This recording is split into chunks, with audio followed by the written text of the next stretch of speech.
Welcome to Lakshmi அம்மா kitchen. இன்றைக்கி நம்ம பார்க்க போகிறது கருவாட்டு குழம்பு தாங்க. ஏற்கனவே அம்மனுக்கு கூழ் எப்படி காசுறதுன்னு வீடியோ போட்டிருந்தோம். கருவாட்டு குழம்பு அம்மனுக்கு எப்படி வைக்கிறதுன்னு வீடியோ தாங்க இது. ஃபுல்லாக ஸ்கிப் பண்ணாமல் கருவாட்டு குழம்பு எப்படி இருக்குன்னு பாருங்கள். இந்த காலத்தில் கருவாடு வாங்கியிருக்காங்க, எல்லாம் கலந்து தலையெல்லாம் க்ளீன் பண்ணி வச்சுருக்கேன். வால் முள்ளெல்லாம் எடுத்துகிட்டு இதில் கொஞ்சம் சுடுதண்ணி ஊற்றி, வெதுவெதுப்பான சுடுதண்ணி ஊற்றி இதை ஒரு ஓரமாக வச்சுருவோங்க. ஊறிக்கிட்டு இருக்கோம், அழுக்கெல்லாம் க்ளீனாக வந்துடும் நமக்கு சுடுதண்ணி ஊற்றி வைக்கும்போது. பார்த்திங்கன்னா எல்லா காய்கறியும் அரிஞ்சு வச்சுருக்கேங்க. நான் 4 கத்திரிக்காய், ஒரு வாழைக்காய், 2 முருங்கைக்காய், உருளைக்கிழங்கு, கருணக்கிழங்கு எல்லாமே நான் இந்த கருவாட்டு குழம்புக்கு அரிஞ்சு வச்சுருக்கேன். எல்லா காய்கறியும் அரிஞ்சு போட்டிருக்கேங்க.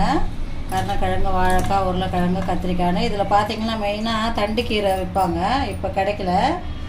கீரை தண்டை போட்டு சமைப்பாங்க கருவாட்டு குழம்புல அம்மனுக்கு படைக்க. அந்த கீரை தண்டு வாங்கி அந்த தண்டு பிஞ்சு தண்டாக இது மாதிரி ரவுண்ட் ரவுண்டாக அரிஞ்சு போட்டுருவாங்க காயில். எல்லா காயும் கருணக்கிழங்கு, உருளைக்கிழங்கு பாருங்கள், வாழைக்காய், முருங்கைக்காய், மாங்காய், ஒரு மாங்காய் எடுத்து வச்சுருக்கேன். இதெல்லாம் போட்டு காயிலையும் நம்ம முதல்லையே தண்ணி ஊற்றி வேக வைக்க போகிறோங்க. தண்ணி ஊற்றி நம்ம காயை முதல்ல வேக வைக்க போகிறோம். ஒரு எலுமிச்சை பழம் சைஸு புளி ஊற வச்சுருக்காங்க, கரைச்சி எடுத்துக்கலாம். இதிலே பார்த்திங்கன்னா கொஞ்சமாக தக்காளி போட்டு நம்ம வெங்காயம் எல்லாமே நான் 4 கிலோ அரிஞ்சு வச்சுருக்கேங்க. எல்லாம் போட்டு நம்ம அடுப்பில் வச்சிடலாம். காய் தேவையான உப்பு முதலே போட்டுருவோம். மஞ்சத்தூள் போட்டுடலாங்க. இது நல்லா கொதிக்கிட்டோம். இதுக்கப்புறம் இதிலே நம்ம மிளகாத்தூள் போட்டு போகிறோம். காயெல்லாம் வேக வச்சு அப்புறம் தாங்க குழம்பு தாளிக்க போகிறோம். இதெல்லாம் வேகட்டும். 10 கிராம் வச்சு எடுத்து வச்சுருக்கேங்க. அதை இப்போ குக்கரில் போட்டு லைட்டாக ரோஸ்ட் பண்ணிக்கலாங்க. வறுத்துட்டு நம்ம அரைக்க போகிறோம். 10 கிராம் வச்சை நம்ம லைட்டாக இதை அப்படி வறுத்துக்கலாங்க. சிலர் வந்து நைட்டே ஊற வச்சு போடுவாங்க, நான் அப்படி போடுறதில்ல. வறுத்துட்டு குக்கரில் ஒரு 10 விசில் வச்சுட்டா நல்லா வெந்துடுங்க. அதனால் மொச்சை பாருங்கள், அங்கங்கே கொஞ்சம் கலர் தெரியுதுங்களா, அந்த மாதிரி நம்ம நல்லா வறுத்து எடுத்துக்கிறோம். 150 கிராம் மொச்சை நான் எடுத்துருக்கிற காய்க்கு ஒரு 150 கிராம் மொச்சை தாங்க. வறுத்துட்டா நல்லாயிருக்கும், பசுறு வாசனை வராமல். மொச்சை வறுத்துட்டு நம்ம குக்கரில் வேக வைக்கும்போது ரொம்ப நல்லாயிருக்குங்க. வறுத்தாச்சு. தேவையான தண்ணி ஊற்றி இந்த மொச்சைக்கு தேவையான உப்பு கொஞ்சம் போட்டு ஒரு 10 விசில் விட்டு வேக வச்சு எடுத்துக்கலாங்க. மொச்சைக்கு தேவையான உப்பு போட்டு குக்கரை வேக வச்சுக்கலாம். காய் போட்டிருக்க காய் இன்னும் கொதி வரலங்க, கொதிக்கிட்டோம். அந்த பக்கம் மொச்சை போட்டிருக்க வந்துட்டுருக்கு. அதுக்குள்ளே நம்ம புளியும் கருவாடும் க்ளீன் பண்ணி வச்சுக்கலாங்க. நம்ம போட்டு வச்சுருக்க காயெல்லாம் நல்லா கொதித்து வெந்துட்டுருக்குங்க. முதலே போடாமல் இந்த ஸ்டேஜில் மிளகாத்தூள் போட்டுருவோம். வீட்டு குழம்பு மிளகாத்தூள் தாங்க, ஒரு 3 ஸ்பூன் போடுறோங்க. ஏன்னா கருவாடு, காய், மொச்செல்லாம் போடுறோம். நம்ம புளி ஊற்ற போகிறோம், ஒரு 3 ஸ்பூன் போடுறேன். வேணுன்றவங்க தனியாக மிளகாத்தூள், தனியாத்தூள் போடணுன்னா போட்டுக்கலாங்க, அவங்க விருப்பம்னா. இதுவே கம்மி தாங்க. இதுவே ஆடி மாதம் கூழ் ஊற்றும் போது பார்த்திங்கன்னா இதை விட அதிகமாக 2 மடங்கு குழம்பு வைப்போம். ஏன்னா எல்லாேருக்கும் கூழ் கொடுக்கும்போது கருவாட்டு குழம்பு கொடுக்கணும்ல, அதுக்காக நான் கொஞ்சமாக தான் இப்போ செய்கிறேன் வீடியோக்காக. இதெல்லாம் வேகட்டுங்க மிளகாத்தூளோடு சேர்த்து. காயெல்லாம் வந்துடுச்சுங்க. மிளகாத்தூள் போட்டு ஒரு பெரிய எலுமிச்சை பழம் சைஸில் புளி கரைச்சி வச்சுருக்கேன். இந்த புளியை இதில் ஊற்றிடலாம். நீங்கள் வடிகட்டிக்கிங்க. கரைச்சிட்டு புளி வடிகட்டுறதுல திப்பியெல்லாம் நின்றுடும்.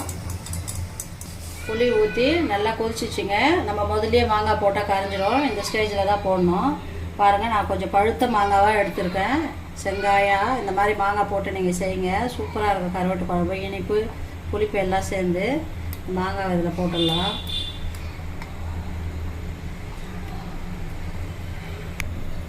பத்து விசில் விட்டு மொச்சை எடுத்தாச்சுங்க. நல்லா வெந்துச்சு பாருங்கள். ஒரு மொச்சையும் நல்லா இருக்குங்க. இது மாதிரி வறுத்துட்டு போட்டு பண்ணும்போது இப்போ இந்த மொச்சையும் நம்ம இதில் சேர்த்துறோம். அம்மனுக்கு செய்யும்போது நம்ம காரம் உப்புலாம் பார்க்க முடியாது, புளிப்புலாம் கரெக்டாக போட்டுக்கணுங்க. டேஸ்ட் பண்ண முடியாது சாமிக்கு படைக்கிறதுக்காக. எல்லாத்தையும் இதில் போட்டு நம்ம கருவாடை போட்டுற வேண்டியதாங்க. கடலெண்ணெய் ஒரு 50 கிராம் ஊற்றிருக்கேங்க கடாயை வச்சு. இப்போ நம்ம தாளிக்க போகிறோம். கொஞ்சமாக கடுகு, உளுத்தம்பருப்பு, வெந்தயங்க. கருவாட்டு குழம்புக்கு வெந்தயம் தான் மெயின், நல்லாயிருக்கும். இதெல்லாம் பொரியட்டும். பொரிஞ்சிச்சிங்க. ஒரு 10 பல் பூண்டு, இஞ்சி, ஒரு 3 பச்சை மிளகா, 1/4 கிலோ வெங்காயம் எடுத்துருந்தாங்க. அதில் குழம்புல கொஞ்சம் போட்டோம். மிச்சம் வெங்காயத்தை அதில் போட்டு நம்ம வதக்கிக்கலாம்.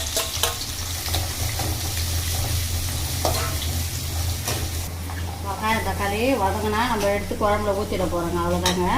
கழுவி க்ளீன் பண்ணி வச்சுருக்கு கருவாடு சுடுதண்ணில் போட்டு க்ளீனாக பாருங்கள். கருவாடெல்லாம் உடஞ்சிரும். அதனால் கரெக்டாக லாஸ்ட் ஸ்டேஜில் போட்டு நீங்கள் கருவாட்டு குழம்பு தாளித்து விட்டு ஆஃப் பண்ணிவிடுங்க. கொஞ்ச நேரம் கொதிச்சா போதும் அளவுக்கு கருவாடு போட்டு. வெங்காயம் வதங்கிடுச்சிங்க. கொஞ்சமாக பெருங்காயம் இதில் போட்டுக்கலாம். பாருங்கள் 1/4 கிலோ தக்காளியில் ஒரு தக்காளி போட்டேன். ஒரு 3 தக்காளி அரிஞ்சு வச்சுருக்கேன். தக்காளி கருவேப்பிலை கொத்தமல்லி போட்டுக்கலாம். தக்காளி கொஞ்சம் வதங்கினா எடுத்து நம்ம அந்த குழம்புல ஊற்றிடலாங்க. தக்காளி எல்லாம் நல்லா வதங்கிடுச்சு. இப்போ இதை எடுத்து நம்ம குழம்புல அப்படியே ஊற்றிடலாங்க.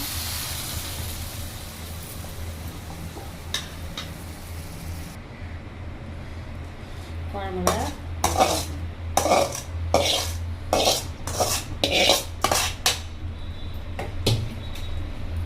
கொஞ்ச நேரம் நமக்கு கொதிச்சா போதுங்க. எல்லா காயும் கருவாடும் மொச்சையும் சேர்த்து கருவாட்டு குழம்பு பாருங்கள் எப்படி இருக்குது.